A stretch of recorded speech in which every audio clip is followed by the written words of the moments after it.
Os santos são sinais da presença do ressuscitado na história. Hoje, dia 12 de novembro, celebramos São Josafá. Nosso santo de hoje foi batizado com o nome de João Kuncevich. Nasceu na Ucrânia no ano de 1580, numa família ortodoxa.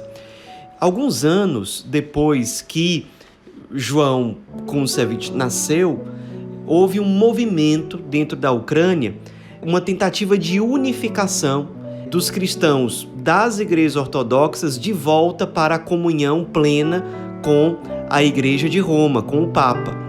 E, no fim das contas, todo esse movimento desembocou num sínodo chamado Sínodo de Brest, que aconteceu por volta do ano de 1595. A partir desse sínodo, vários cristãos ortodoxos da Ucrânia voltaram à comunhão plena com a Igreja e com o Santo Padre. Um desses cristãos foi exatamente João Kuncevich. Ele era muito jovem, ele tinha por volta de 15 anos de idade e ele passou a se tornar um católico em total comunhão com o Santo Padre, com a Igreja do mundo inteiro, com o sucessor de Pedro, etc. Ele, muito jovem ainda, chegou a trabalhar como comerciante, mas ele já tinha há muito tempo um desejo de seguir o caminho para a vida consagrada religiosa. Então, com 20 anos de idade, ele entrou num mosteiro, se tornou um monge basiliano, porque ele seguia a regra feita por São Basílio. E como religioso, como monge, ele adotou o nome de Josafá. E esse mosteiro, ele já estava nessa linha de união entre as duas igrejas, entre os cristãos ortodoxos e a Igreja de Roma. Esses cristãos, portanto, estavam totalmente em comunhão com o Papa. E ali, São Josafá se destacou muito como monge. Ele foi, de fato, exemplar na vida religiosa do mosteiro. E aí ele foi subindo muito rápido na hierarquia por conta da sua inteligência, das suas virtudes, da sua santidade. Em 1609 ele foi ordenado padre.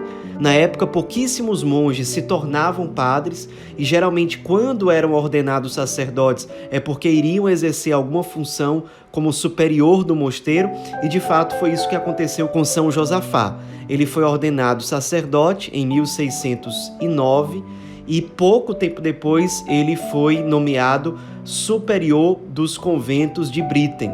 Pouco tempo depois ele ainda chegou a receber o título de arquimandrita, que hoje em dia seria algo semelhante ao título de monsenhor.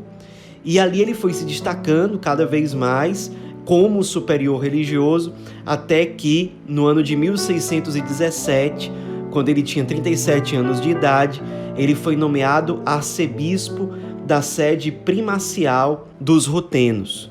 Então ele assumiu essa função, se tornou um grande arcebispo, se dedicou muito à formação do clero e à catequização dos fiéis, que eram coisas muito necessárias na época, até porque as heresias, certos pensamentos, doutrinas contrárias à verdadeira fé cristã estavam entrando dentro da mentalidade do clero e do povo em geral, então ele lutou muito em relação a isso.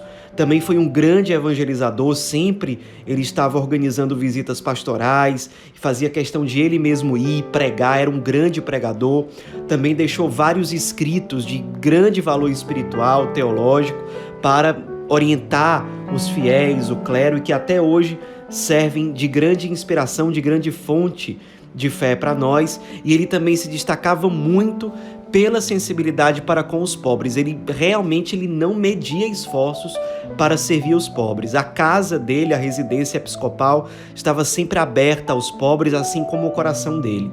Um caso que ficou muito conhecido foi quando uma viúva muito pobre foi procurá-lo e precisando de ajuda, e ele não tinha mais nada o que dar para os pobres.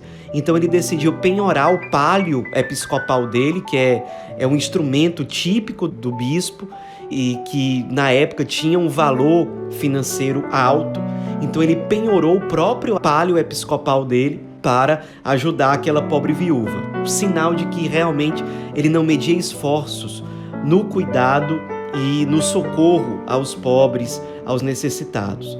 Sempre trabalhou muito para que os ortodoxos voltassem à plena comunhão com a igreja, conduzida pelo Papa, e ele conseguiu muito sucesso em relação a isso. De fato, sob o pastoreio e a evangelização conduzida por ele, muitas conversões aconteceram por parte dos ortodoxos.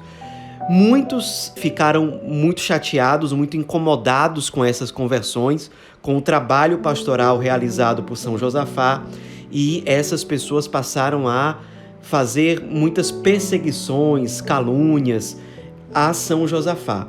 Para bater de frente com ele, chegaram a nomear um bispo cismático para a mesma diocese dele, dizendo que o verdadeiro bispo era esse outro.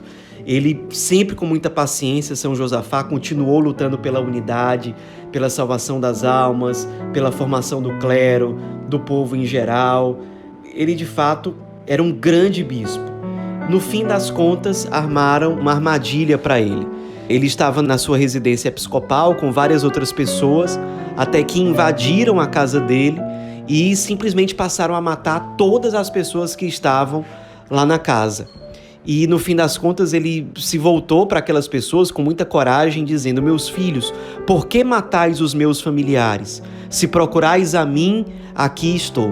Logo depois disso, realmente muitos o atacaram e ele foi martirizado de forma muito cruel.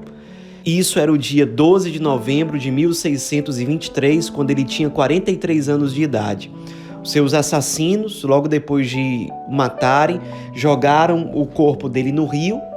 2 dias depois, o corpo dele foi encontrado pelos fiéis que tinham grande devoção, grande amor a ele. E, de fato, logo ele passou a ser cultuado como um verdadeiro santo e com toda a justiça.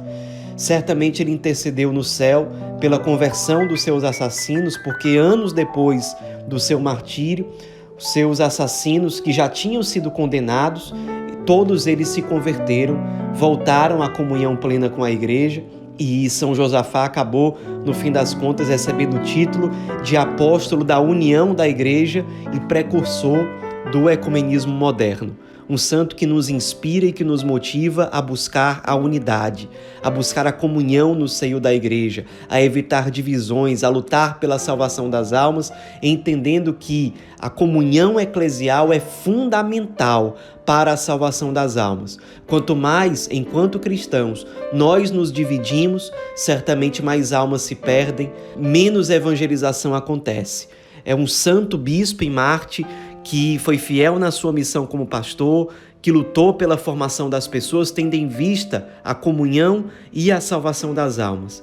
Que nós sejamos também instrumentos nos dias de hoje que lutam pela comunhão da igreja e, por meio da comunhão, pela salvação das almas.